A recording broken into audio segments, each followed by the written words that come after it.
The following podcast contains strong language and frank discussions of violence.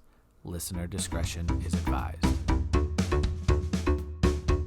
Well, hey now, Mike. Hello, everybody. Hello, and once again, Joanne and Mike, Murder Amongst Friends. Guess what? I got a new couch. A new couch? I got a new couch for us to record from. Way better than my old couch. Maybe it'll be a little more comfortable. Maybe a little more comfortable. Maybe I won't scream as much. I doubt it. Yeah, I don't know. Not with stories such as these. No, not at all. I mean, I think if you don't scream, then yeah, what are we doing? Well, this week, I want people's opinions on if I've actually redressed the balance. You know, Italian banditti to the Haifa homeless killer.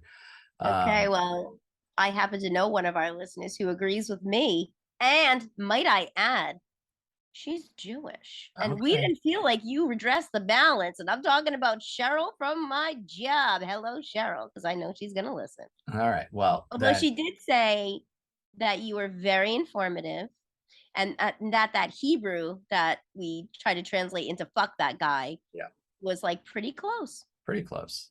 Pretty close. So there you go.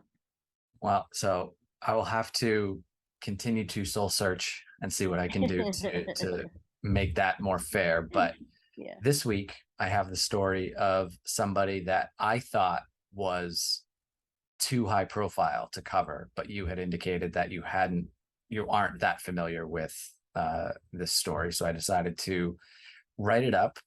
There is a really good book about this guy out there written by Anne Rule, which if you're interested, people should check out. Like the vampire Anne Rule?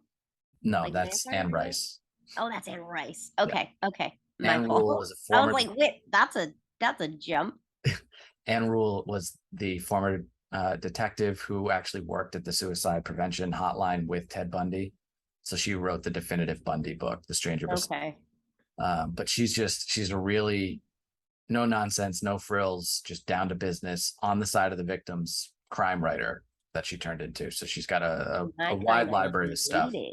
Yeah. So if you're unfamiliar with Anne Rule, definitely check her out. But the book she wrote about this guy was called The Lust Killer, and he is known by another name. So this is the story of the Shoe Fetish Slayer.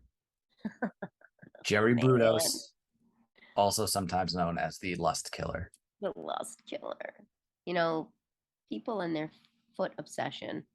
It's pretty prolific out there. Yeah.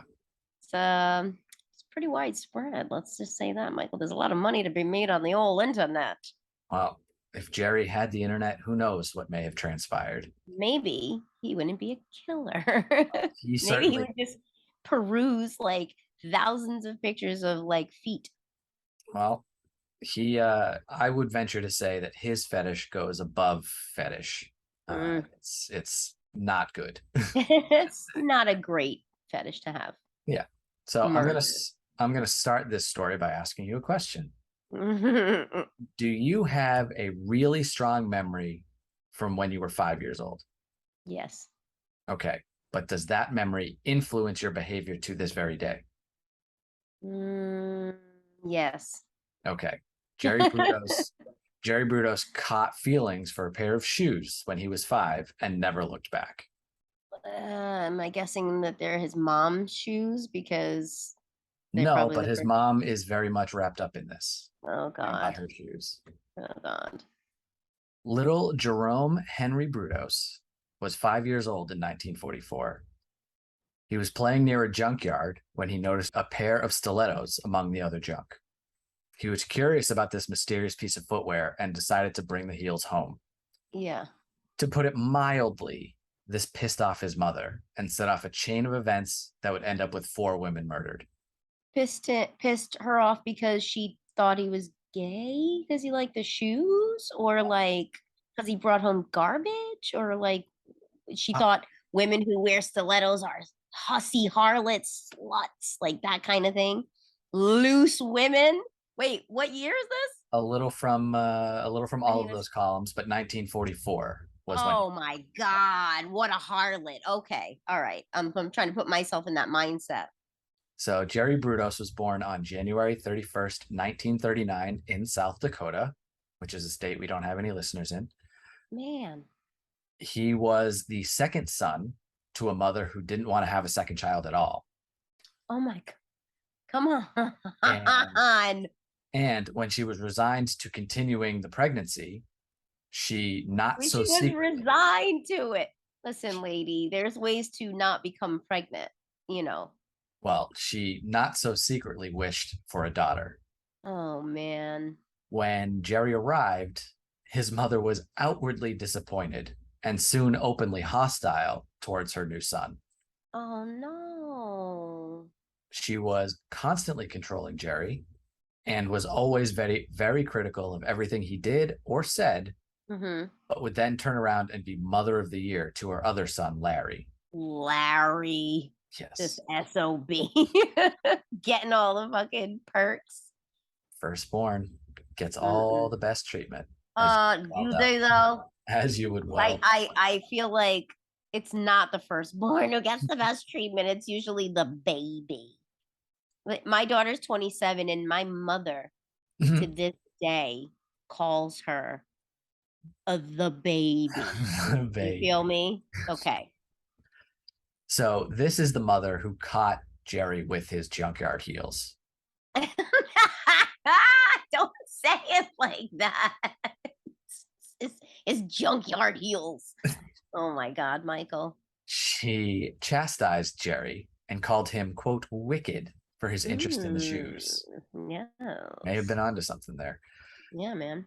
The shoes, his mother's disapproval, and having to keep everything a secret imprinted on Jerry seemingly at the molecular level. Well, I have a closet full of hussy shoes if I was his mother. Not that I can wear them anymore because apparently I'm now flat-footed. Does that just come with age? I don't know. You'll escape the draft anyway. But I let you, thank God, for small favors. But yeah, I have so many shoes. In fact, I got to get rid of all that shit because am I really going to wear them anymore? Probably not. What if you got flat feet? They hurt so bad, but they look so good. It hurts so good. Well, come on, baby. Make it hurt so good. Jerry would strongly agree with you. Great. He would be obsessed with women's shoes for the rest of his life. As he grew beyond the age of 5, Jerry kept pushing the limits of his emerging fixation. He stole his first grade teacher's high heels from her desk. Wait, what? Isn't she wearing them? It may have been she wore flats to like commute in and then wore so and she then, just had like she had them in the desk maybe or something, or like it was like if it was bad weather maybe she wore her wellies or her galoshes. Right. So they were on so like he stole them like right off her tootsies. Well, get ready for the next story. No! When a teenage friend of the family visited the Brudos home, she ended up taking a nap in Jerry's bed. Oh God. She awoke to find little Jerry trying to take her shoes off. She must not have worn heels because that mom would have, first of all, never let her in the home. Secondly, would not have let her put those whorish feet on her son's bed. Well, she hates him anyway. Well, right. So if it was Larry's bed, get the fuck out, lady. She would have never allowed it. No, of course not. Not for Larry, not Lawrence. Not my baby Lawrence. Firstborn child. The apple of her eye. Yes. As he approached puberty, the soul shoe, Michael. Cut that. Just cut that. Just cut it. I don't know. I'm tired. It's been a long day.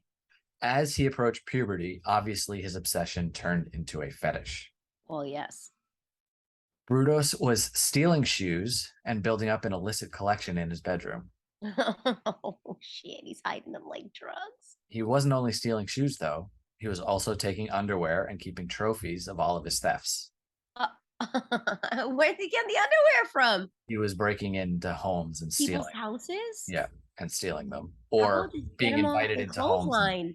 Yeah. Get him off a clothesline. Yep, getting him off clotheslines. Don't break into someone's house. Well, going to visit friends or family's houses and extricating himself and taking some stuff. So he was getting it wherever he... I mean, buy some at the store and just, I guess it's all... Well, that's not as fun. for person him. for it too. Yeah. He didn't understand his impulse, or so he says. But the feelings kept building and building until he turned 17, when violence really entered the picture.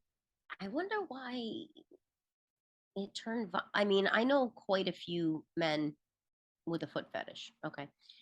And they all can kind of pinpoint like where it started. Like I know this one dude who, I don't know, I think he said his mom was a single mom, and like her girlfriends would come over, and like back in the day, you know, your friends would come, your mom, parents, whatever, would come over and everybody'd sit around the table and they'd have tea or coffee and like shoot the shit, right? Huh? So he was like a kid, like probably 4 or 5 years old, and all the ladies, when you went to someone's house, you didn't go like a slabone. Like you dressed like, you know, you had the nice shoes, you had your nylons and dress probably for most women.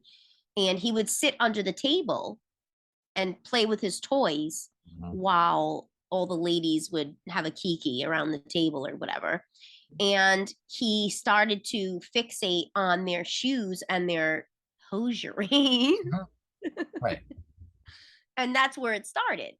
But like he's not like killing women to get like their pantyhose. So I don't know if it's like, so what, the mom just It was her embarrassed him domineering. so badly that it, Yeah, it was the fact that he needed to keep it a secret. It yeah. was her domineering nature, her disapproval, his growing resentment of her. So there was a lot of other stuff being tied up into Yeah. it. It wasn't the foot fetish that made him violent. He was violent with a foot Here's fetish. the thing. If you're mad at your mom, Yeah. Why don't not do kill your this. mom? Don't actually do this, but kill Right. your mom. Like, well, hey, why you don't have to, and just have a sexual foot fetish on the side. You don't have to kill anybody. It's Well, great. often, I mean, if we look at Psycho as an example, Yeah. and then Ed Gein's relationship with his mom and all of that, the mom is often a totem. They're not a real person that you can actually destroy. So even though Ed Gein killed his mom, and even though Norman Bates as a fictional character killed his mom, Yeah. they couldn't destroy the mom. So other women became victims as facsimiles for the mom. So Yeah. it's never really about the mom specifically. It's about what the mom represents, and these other women filled in as avatars, basically. In 1956, teenage Jerry got an idea in his head, and he took steps to bring that idea into the real world. He was going to attack a woman, and he had worked out every twisted detail. He found a secluded area in a hillside and dug a hole where he was not only going to keep his first victim, but according to him, multiple sex slaves. Just Yeah. 17-year-old. He's gonna keep them in a hole. Yep. With like a bamboo constructed top and like leaves on top of it and shit. Yep. With a sign that says no one goes down here. Okay. When the hole was ready, stop. Jerry got a knife. Jerry got a knife. Don't send me layups if you don't want me to fucking dunk that shit. Jerry got a knife and abducted a teenage girl. Great. He beat her up and forced her to pose while he took naked photographs of her. Okay.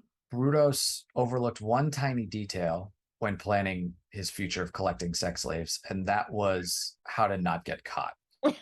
That would be number one on my, you said he prepared for this. Yeah.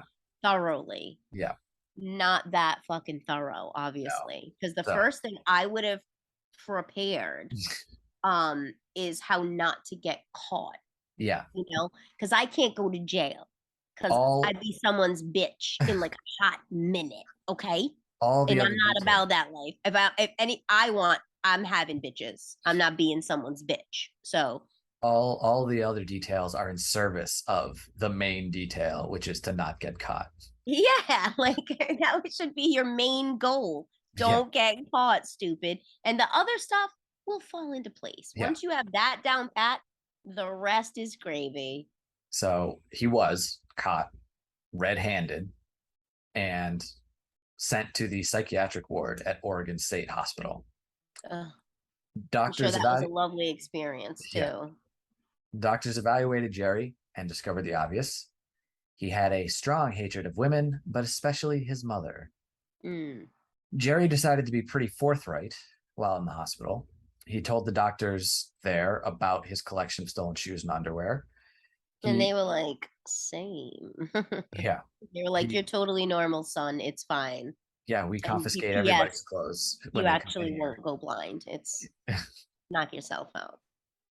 He also told them about his fantasy of putting a kidnapped girl in the freezer and then posing her body just so while taking photos. In the so she would be dead, frozen, preserved, but still pliable, I guess. That she would hold a pose, but he could still move her around, I guess. I don't know. I'm not Jerry Brudos, so I can't explain it. Intense. Yeah. Even more intense. Inexplicably, the doctors didn't take any of what Jerry was confessing as concerning.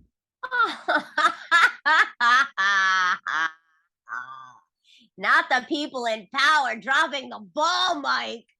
Stop it. They diagnosed him with schizophrenia, but mostly noted that he was an immature boy who just needed to grow up. You know, it's kind of like those cops in Ye Olde, Tennessee. Yep. Found that letter that says raped with like a list of, would we say, how many girls? 23. 23 girls. Yeah. And they're like, it's probably fine. Might just be what he calls it. You don't know. What's that? Oh, sorry. Dropped the ball on the floor again. Ugh. Me and my slippy hands. Get some fucking gloves, guys, and stop dropping the goddamn ball. They dropped the ball and released a burgeoning serial killer back into the world. Lest we forget, Jerry was only 17 when he did and was admitting to all of these things. Yeah. Maybe like the poor kid was like, it's a cry for help. I mean, he's literally telling them the truth. Yep. He's not even trying to hide it. Nope. So either he really doesn't think there's anything wrong with it, or he really knows there's something wrong with it. Yeah. And wants help. Right. Either way, they fucked up. After the hospital, he went on to graduate from high school and join the Army in March of 1959. By October, Jerry was discharged. April, May, June, July, August, September. That's 6 months. 6 months. Most likely, the discharge was a result of being unable to hide his obsession. So he was leaving base. At that time, there wasn't like ladies walk. I mean, unless you're a secretary, but I mean, there wasn't like a shitload of women in the Army, like, you know, walking around in high heels. Yeah, so but if he's leaving base or leaving where he's shipped off to, doing more break-ins and whatever, and bringing them back to, you know, there's ways that he could have been hiding them around the barracks. That's probably a bad idea, especially in that day and age. He moved back home for a while, but then married a 17-year-old named Darcy Metzler. Okay. He wasn't much older, so it's not like he's a 30-year-old marrying a 17-year-old. Right. Still, you know, uncouth, but you know. Well, we can't all be couth, Michael, as we all know. It is a difficult bar to clear, the couth bar. Yeah. The couple moved out on their own and had 2 kids together. Brudos held a job as an electronics technician, was part of his family, and appeared totally normal on the outside. As they all do. Jerry didn't drink, didn't smoke, didn't use profanity. Oh, well, I was going to say 2 out of 3, Michael. 2 out of 3, buddy. At least you swear. But that was just on the fucking outside. Yeah. I was like, we might have to cut this short and bye forever. So that was just appearance. That was just how he acted on the outside and what everybody else thought of him. He was the guy who, on the news, the neighbor says, you never would have expected it. Yeah. Jerry and Darcy's sex life was controlled totally by Jerry. He demanded she pose for him and take naked photos, would make her clean the house completely naked, wearing only high heels. Okay. And for years, Darcy went along with everything. Right. Those 2 things. Fine. If Who hasn't done those 2 things? Tell me, Mike. Who hasn't done those 2 things? I mean me. But I mean, if they're married, if he's asking her to do these things, there's nothing deviant about either of those. Right. Nothing wrong there. Right. So for a while, Darcy would go along with whatever he asked, but she would even go along with it when Jerry would get migraines and start to complain of blackouts, and his requests got more twisted. So, okay. So in his mind, he's thinking, ooh, if I claim I'm unwell, yeah, and I have these blackouts, and I suggest this sort of fringe, let's call it, yeah, interests, she'll attribute that to these right, bouts of illness, right, and she'll have to forgive me on the flip side of it. yes. Okay. So she went along with most of it. He kept asking more and more twisted things that Darcy was starting to become a little uncomfortable with. Okay. So he wasn't getting everything he needed from her anymore. So he started to relieve his compulsions by prowling the local area and stealing shoes and underwear again. Okay. Again, breaking into homes and I taking what he mean, could get. how is he not how is he not getting caught? He's not super prolific, as we all know. His first his first thought was not to how not to get caught, you Right. know. Right. So if he's breaking in all these houses, then he goes to the army, and most likely he's stealing whatever, Mhm. and then he's doing it Kicked out. again. Yeah. Kicked out of the How, army for probably yeah, doing it. yeah. How is he not getting caught by anyone? Well, this was the 60s. So unless he was fingerprinted when he went to the mental hospital, Or how and about those nobody's ever fingerprints, seen him in and out of a house, or accidentally caught him in a bedroom where he wasn't supposed to be with his hand in the drawers? Like, I mean, literally. come on, too easy. Guess not. I mean, he just would pick houses that were empty and be out Yeah, before, anything. And obviously, he's not leaving DNA. Not that that would have been a right. possibility in the 60s. I don't know if any robberies were ever solved back then. Yeah. So, as Jerry's requests got more outlandish, as he was out at night more and more, Darcy started to divert her focus in the marriage to the kids. And Oh, that's not where I thought you were going with that. and in Jerry's opinion, she was way too focused on the kids and Oh, not nearly spending enough time or energy on him. you know, men like that really annoy the shit out of me because what do you expect a mother to do? Pay you more attention than her own children? Yes, apparently. Grow the fuck up. I said it. Jerry is still this 5-year-old kid obsessed with And cut the dumpster shit. shoes. Well, then he should understand that children need their mother. Yep. So fuck off and go jerk off with your shoes or whatever it is you're doing. The pressure was building inside Jerry. The nighttime raids weren't cutting it for him anymore. In 1967, Jerry figured out what was missing from his life. Murder? Well, yes.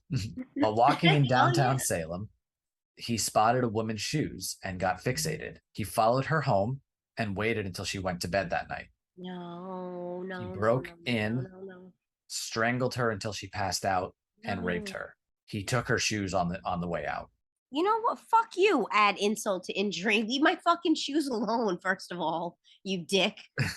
Like, is this not enough what you've done? You now have to steal my clothing. Like, I mean, that little was bitch. You little that bitch. was that seems to be his goal, because obviously you have process killers, you have product killers. He seems to be a product killer in that what he was after was very specifically the shoes, and as this evolves, more parts of the victim, which you will come to see. Oh, great. This was the final piece of the puzzle for Brudos. The passed out woman's limp body was what had been missing for him all this time. He didn't have to go for a prowl for his next victim. She would knock on his door. Who is it? Linda Slauson was 19 years old and selling encyclopedias door to door. No, come on. Hey, for anybody who listens under the age of 35, there used to be this thing called the library that you would go to. And basically, it was a physical representation of Google and Wikipedia. Yeah, And you Wikipedia used to be books.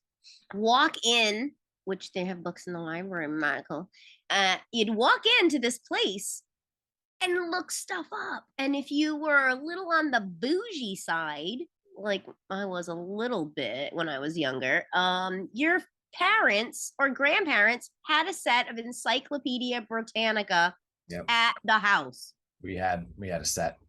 And if you were a super bougie, you had like QWX, like you had all Z, like you had all the letters of the alphabet, not just the more popular ones. Yep. So sorry to take you down that little history lane for all you youngins that listen. And Encyclopedia Britannica became a CD-ROM. Right. Oh my God. Remember that? Yeah. And then it became Wikipedia. Yes. I remember having those. Oh my God. Yep. I'm tripping out. I had the discs too. Shit. So Brudos seized on the opportunity and feigned interest in buying a set of books to lure Linda inside. And yes, I said lure, not lurer. Lure. Once she was in, Jerry struck Linda in the head and strangled her until she died. Oh my God. Where's his wife and kids? Funny you should say, because I should actually mention that Jerry's entire family was upstairs at the time. No, you said house. That? No, I'm just mentioning it now. Oh, I thought you said it, and I was like, how would I space over that? Holy shit. Oh, yeah. Oh no. So his first murder was committed with his family just on the next floor, so mere feet away. What's he do with the body? Jerry took the. It's funny how you are predicting every single thing. Jerry took the body to his garage. Yeah. Here's where it gets a little more. Put it in a chest freezer. He cut off one of her feet. What? His kids are in the house. And put it in the freezer. Her feet or 1 foot? One foot. Feet. One and foot. Put it in the freezer. And put it in the freezer. With the family's meats and veg for the week. Well, this garage was Daddy's special place. Oh no, don't call it that. My God. Yuck. No. I'm not okay with this. I'm gonna have to go take a shower because that is grimy. I don't like when you say stuff like that. It really freaks me out. That creeped me out so bad. He used the frozen foot. He used the frozen foot to model some of his stolen shoes, and he would take pictures of them. Okay. A short while later, Jerry tied the rest of Linda's body to a car engine and dumped it into the Willamette River. Oh my God. This guy. Is he gonna imagine he just like uses the foot as like a pudding pop? It's like just like a vanilla pudding pop, or I don't know, with chocolate pudding pop, whatever, just a pudding pop, banana pudding pop. Oh, those fucking things were delish, by the way. I'm so pissed. Fuck you, Bill Cosby, you motherfucker. Those things were the bomb, you piece of shit. Fucking dick. Oh, so, no. After Linda Slauson, Jerry started going through a period of time where he would actually cross-dress. And he was dressed as a woman when he abducted his next victim. Well, that must have been a fucking shock for her. Karen Sprinkler was 18 and shopping at a department store when Jerry snatched her at gunpoint from the parking lot. Great. Not terrifying in the least. It's fine. He forced her to model a multitude of his stolen undergarments while he took pictures. Right. This dude is fucking so visual, man. He really likes these photos. He then raped her. After that, he used a pulley system that he devised and set up in his garage to hang. When does he have the time? When does he have the time to construct a fucking pulley system? What does his wife never goes in the garage? She's not like, what is this? The pulley system that wasn't here. Don't you fucking dare say it again. There's a specific reason for that she didn't see this system, but he used this pulley. Because it's DSP. I'm out of here. No. I swear to God. So he used this pulley to hoist Karen up to hang her, basically, and she died from strangulation. Who hung her by her neck? Yes. Oh no, I thought you meant like he hung her up, like her arms, and so to hang her so he could play with her feet. I don't know. No, strung her up by her neck, and she died of strangulation. So she didn't die from hanging. She didn't die by strangulation. No, she did die by strangulation. Dying by hanging, your neck snaps. Oh, she just choked to death. She choked to death. Oh, God. Yeah. After she was dead, Jerry had sex with her body several times. Oh, come on, Gerald. Here's the part you're not going to like. He then cut off her because breasts. I've loved the rest of the story so far. I'm like, this is great. Oh my God. This part, maybe not so much. He then cut off her breasts so he could make plastic molds of her boobs. Yeah. You can make them. You don't have to cut them off, bro. You can make a plaster cast. Yeah. And then take that off. Yeah. And then put the silicone or whatever in. Yeah. And then make a mold like that. You don't have to cut her tatas off. Like what the no, frig? he wanted the whole, just the circular part. He didn't want any of the chest part. Okay. I mean, now that he got what he wanted, he tossed the rest of the body into the Willamette River, also tied to a car engine. Where's he get all these fucking car engines from, too, by the way? Garage. Oh, the wife gets in the car to go to the market, right? She straps the kids in the back. Oh, no, she doesn't actually. They're just roaming around the back seat, probably laying across the back window like I used to fucking do as a kid because what rules? Anyway, and 60s. She goes to turn the car. Oh, by the way, I had to take the engine out. What? No, he's getting junk engines. They're junk engines. Jesus Christ. You know, he's been taking stuff from junkyards since he was 5. So, I mean, yeah. He's familiar with the practice. A few months later, Jerry killed again. Jan Whitney was just 23 when her car broke down. Jerry offered her a ride, and poor sweet Jan accepted. Jerry strangled her and raped her body in his car. Great. I'm not taking a ride from anybody ever. Don't give a shit. Although I did hitchhike that one time. Yeah, in another country. Shut up! That was one time. I don't know. We're lucky to have you. That's all. I wouldn't do it now. That's for sure. He brought Jan's body back to his garage and strung her up with his pulley system and had sex with her body multiple times. In pulley system. Eventually, I used to hoist him up by his dick and put him up on the pulley system. See how he fucking likes that. How about that, guys? That would have been something. Yeah, it would have, huh? And then, I'll cut his balls off so I can make a fucking plaster cast of them, instead of just dipping them in the fucking plaster batter. Make one of those Newton cradles with it. Yeah, 100%. Eventually, he cut off Jan's breasts. Come on! Why? This time to make a resin mold because he wanted to use it as a paperweight. Fuck you! Fuck off! Fuck off! A paperweight. Excuse me. Pardon me. Pardon me for one moment. Where is he gonna put this paperweight? In the den? On the desk where they write out the family bills? He doesn't have an office. No, he has a day job. He's not. You're bringing a titty paperweight and put it on your fucking desk. Get out of here. Even in the 60s, you can't do that. In the 60s, even. The swinging 60s, man. Get the fuck out of here. There's no way you're going to come in and be like, hey, Jerry. Hey, Bob. Oh, nice paperweight. What's that, a double D? You got it, buddy. Nailed it. First try. Hey, don't worry. I got a couple more at home. I'm going to bring them in for all the guys in the office. Like, what? I mean, I'm seeing the Mad Men people with Come on. Nobody had a titty paperweight in the office. And obviously you can't have it at home. I mean, his wife needs to wake the fuck up for like 2 seconds. The rest of Jan's body was also thrown into the river. Well, let me guess, did he tie her to a fucking engine? Nope, this time tied to a railroad iron. Come on. Jerry also took this chance to throw Linda's severed foot into the river because it had started to rot. Oh, would he take it out of the freezer too much? Yeah, posing it with too many other shoes. Come on, Jerry. The next year, 1969, Linda... Whatever. Yeah. Linda. Go ahead. Linda Sally was abducted by Brudos from a shopping mall parking lot. He repeated many of the same crimes on Linda that he had on his other victims, except he did not cut her breasts off because he thought they were, quote, too pink.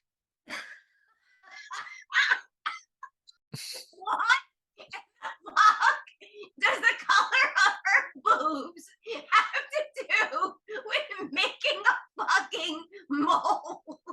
What is happening? What is happening? This is my life now. This is my life. Too pink. Didn't like him. What's that have to do with making a mold? Didn't strike his fancy. Not that I wanted to cut her boobies off, but like, it's not like the pink is going to transfer to the mold, Michael. But if he then takes the mold, makes the mold, and then needs to recreate them with real life accuracy, the paint, it's just not going to be able to match the pinkness of it. It's going to be a real challenge. It's pink. He has artistic integrity. Paint them purple for all he give a shit. Who cares what color they are? Well, he had another idea. He was a little over the whole boob mold thing. Oh, God. Yeah. I mean, it is so passe now, you know. It is 1969 after all. He did an experiment with Linda's body. He tried to apply an electrical current to the corpse to try to make it, quote, jump, which obviously failed. Why? He wanted to be able to give her some movement, I guess, but be able to control her completely still. This guy's a fucking nut. He then threw Linda Sally into the river, tied to a car transmission. Just tie her to a whole fucking car next time. From all of his victims, and these are only his murder victims, there were several more victims of break-ins, rapes, and other attempted abductions. Yeah. Jerry would keep trophies in his garage. You might be asking, or knowing you already have multiple times, but wouldn't his wife have found something by now? No shit, I was just about to say that. Like, if I was married to some dude and he said, listen, the whole house is yours, the garage is a daddy's special place, bet your ass the first time he left the house to go to his day job with his titty weights, okay? My ass would be in that garage so fucking fast. And if it was locked, oh, hell to the no. I am breaking the lock and getting in. Like, what are you talking about? You have children with this man. He is the father of your precious children. You're not going to snoop around a little bit? Come on. Unrealistic. She was a 60s housewife who married young and I guess must have bought into the I'm a dutiful wife bullshit. It's bullshit. Get TF away from me. So, since you asked that question, I'll answer that question. Darcy was strictly forbidden from going into the garage without his express permission. Nobody restricts me from doing shit. If he was in the garage and she needed to also go into the garage or needed to talk to him for any reason, she had to announce herself via an intercom system that Jerry had set up. Come on! He's giving you every sign! Oh my God! I'm so frustrated. He's handing this shit to you on a platter, decorated, you know, with accoutrement, little tiny tasteful booby petty fours and profiteroles that look like titties. Profiteroles. You're an idiot. I love you. Stupid. In May of 1969, a fisherman found the bodies of Linda Sally and Karen Sprinkler in a tributary river to the Willamette. Yeah. Both bodies had been obviously mutilated and were still tied to the car parts. So this was obviously homicide. Yes. Luckily, these cops didn't say, well, imagine they were like probably suicide. Probably suicide. She cut off their own boobs and tied themselves to a car radiator and whatever the fuck. Yeah, she probably gave them to someone as a gift and then offed herself. Police started their investigation with local colleges because of the ages of the two victims that were discovered. Students from Oregon State told police about a, quote, Vietnam vet who called several of the female students looking for a date. Now, the quote Vietnam vet is important because he was by no means a Vietnam vet since he was in the Army for 6 months. Right. One student who talked to this mysterious person told cops that this guy had mentioned the bodies in the river and said that he would be able to strangle her the same way. Wow. And she just didn't tell anybody about that until... What? Can you imagine you go to a restaurant or something, you're waiting to pick up your takeout. The guy next to you is like, "Hey, man," and you're like, "Yeah, So, what up? what's up, bro?" And and he's like, "Yeah, I just want to let you know, What it be, man? How it do? yeah, I dumped these girls in the river, and I mean, I can do it again. I mean, Yeah, this time to I could even Connor, do it and to you. yeah, I mean, and you're like, that's so like fascinating, dude. I'm just gonna like grab my stuff and go. But hey, you have a great day. And then you don't tell anybody about it for however long.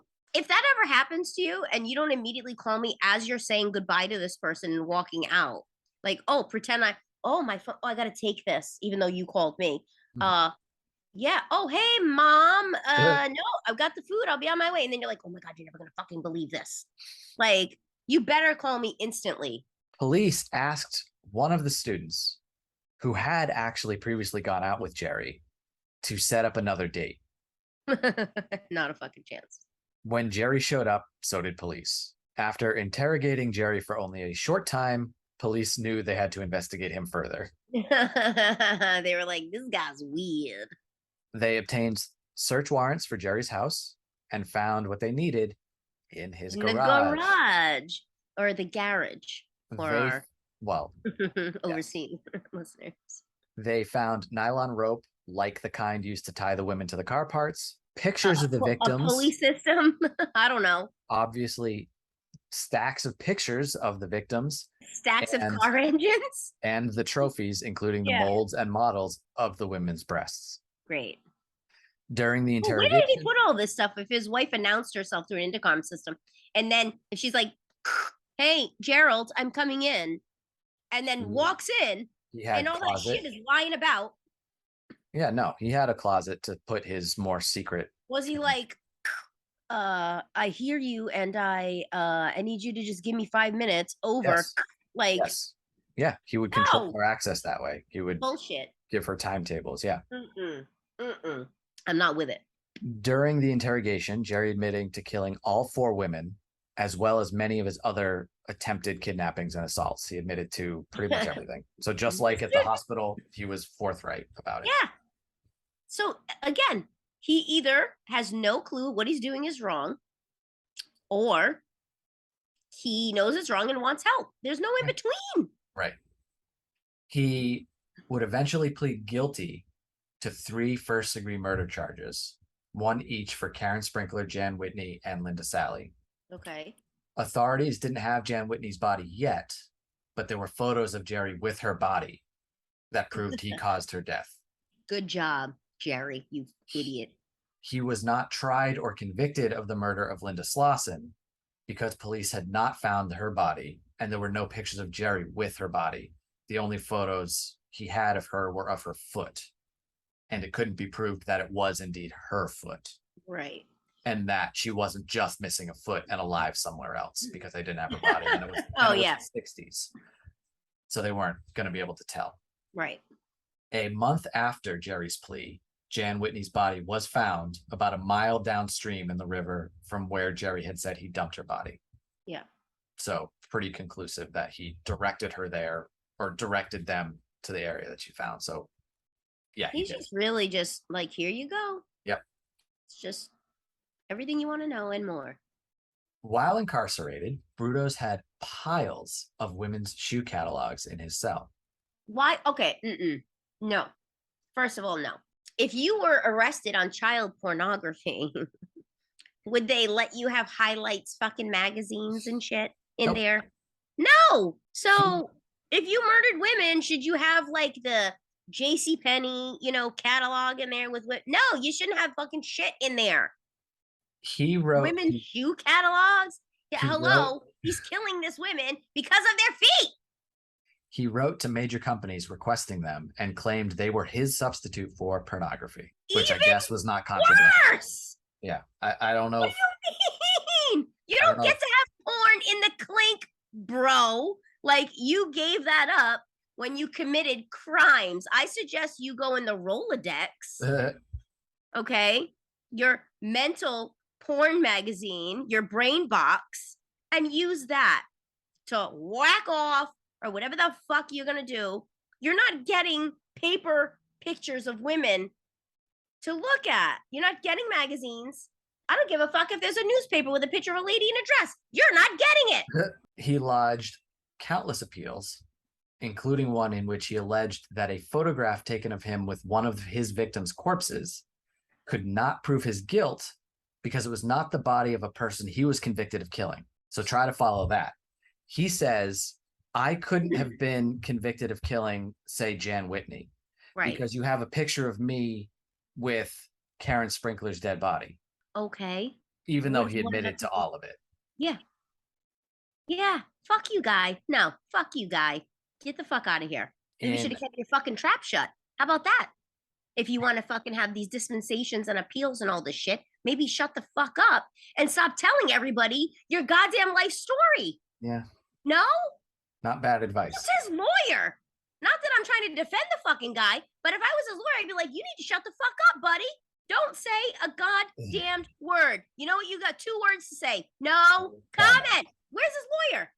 His lawyer is front and center with all these ideas. I mean, thank God he's like telling the truth and he's in jail and everything like that. But like, I don't understand these people that just spill their guts. It's like, and then they go, actually, not really. No. So can you let me out?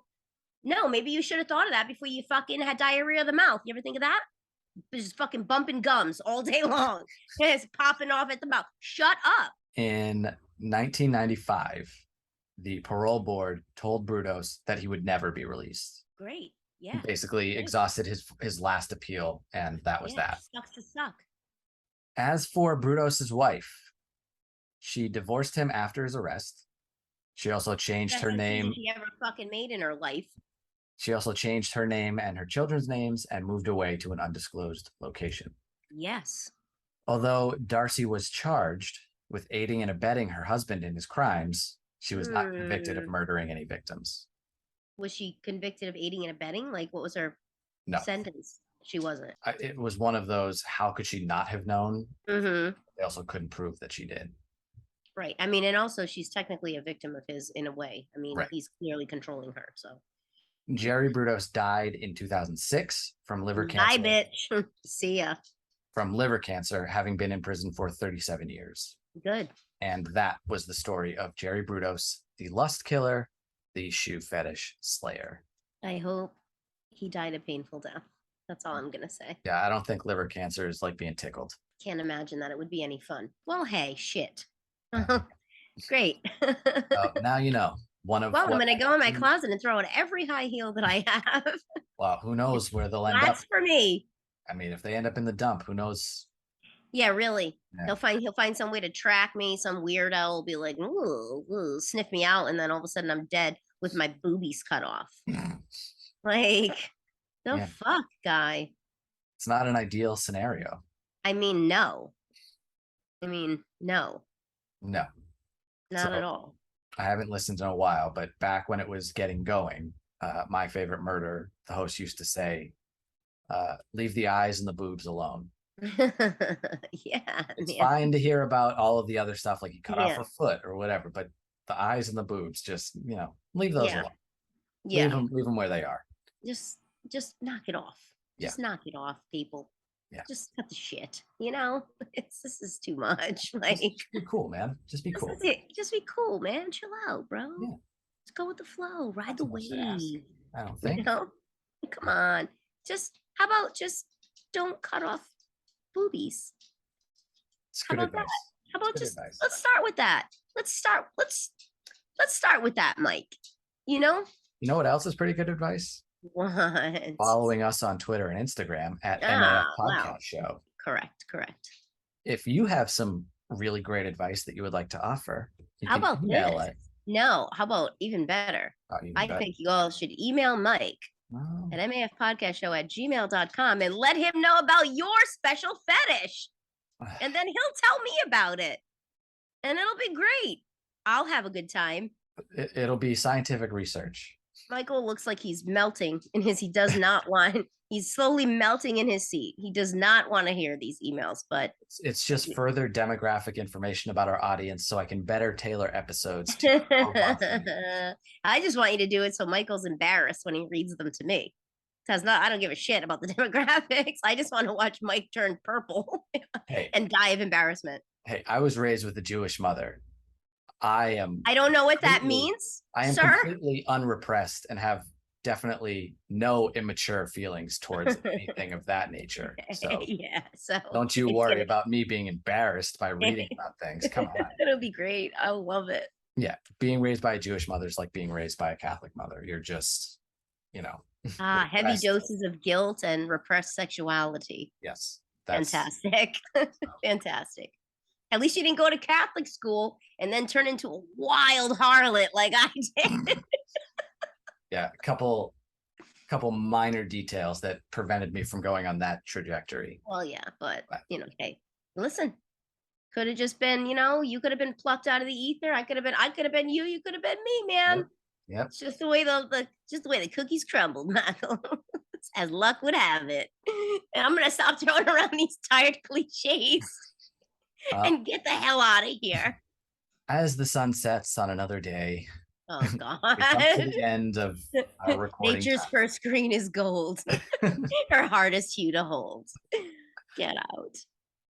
Well, that will do it for us this week, and we will be back next week with another story. Maybe trying to address the balance of the Italian banditti debacle. Maybe we'll not. See. Who knows? Yeah, we'll see. You'll probably have another mafia story. I know you. Don't snicker. What is that? A snicker? Snort? What was that? Because you love it. It annoys me, which tickles you. And that's why everybody needs to write in about their fetish and send it to Michael. LetMeHavePodcastShow@gmail.com. Goodbye, everybody. Goodbye. Goodbye, everyone.